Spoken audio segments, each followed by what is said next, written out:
All right, let's get right into it. We're going to tackle a topic that, almost feels like a fantasy. Getting rich without the 9-to-5 grind. We're pulling from a really fascinating breakdown by Alex.com to explore how people have actually pulled this off. Not always through hard work, but sometimes through luck, a bit of cleverness, and sometimes just pure guts. I mean, this just hits the nail on the head, doesn't it? This quote really captures that feeling we all have. We all want the destination, the financial freedom, the nice stuff, but the journey to get there, that's a different story. But it seems like some people just find a shortcut. So beyond just daydreaming about it, how does it actually happen? How do people really manage to skip the line and land on a pile of cash?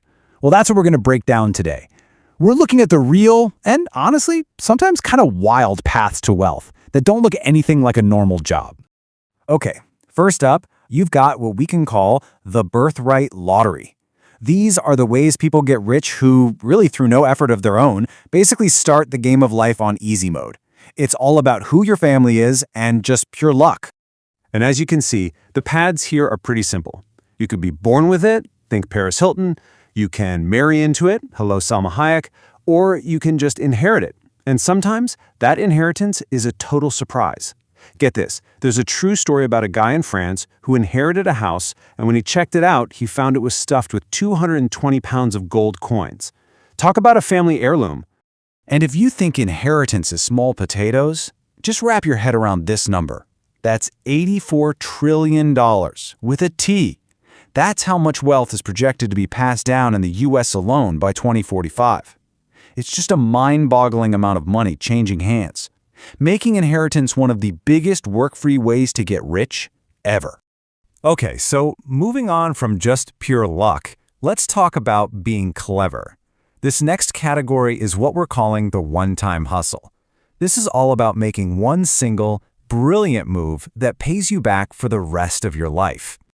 And this is the perfect example. You know the phrase, "let's get ready to rumble," right? Well, Michael Buffer took those 5 simple words, trademarked them, and built a $400 million empire from it. Think about that.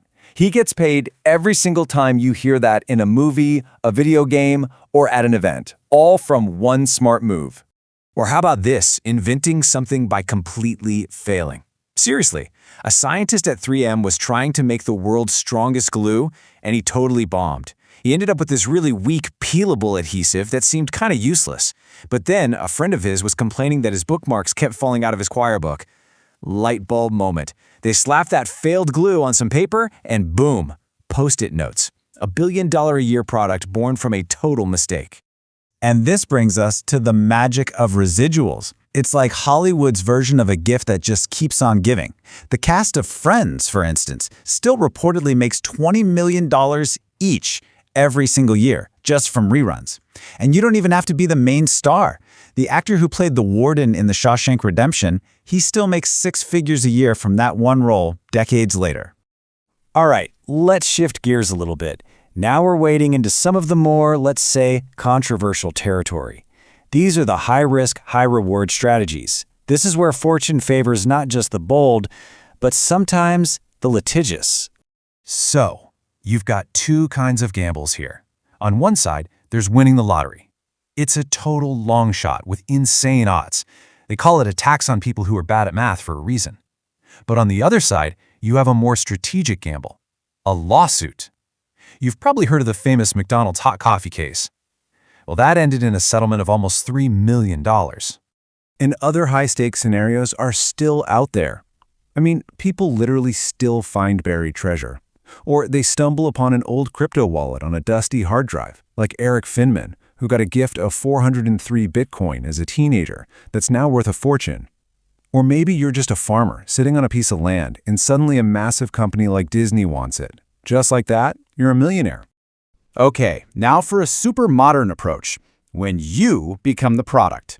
This is all about cashing in on your own personal attributes, your looks, your sense of humor, or just your ability to grab people's attention online.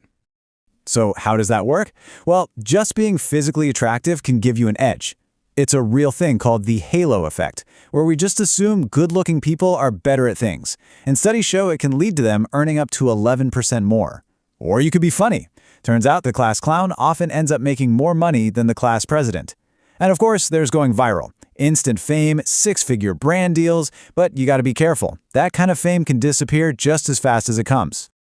And don't get it twisted. Being funny is big business. The top comedians are signing 8-figure deals with streaming services for just a couple of specials. We're talking tens of millions of dollars just for being able to make people laugh. It's a huge industry. But, okay, after all of these different methods, the source material gives us one final bonus insight. And honestly, this might be the most important takeaway of all. It suggests the real secret isn't about what you do, it's about where you are. It's called the cake method, and it's brilliant. Think of it like this.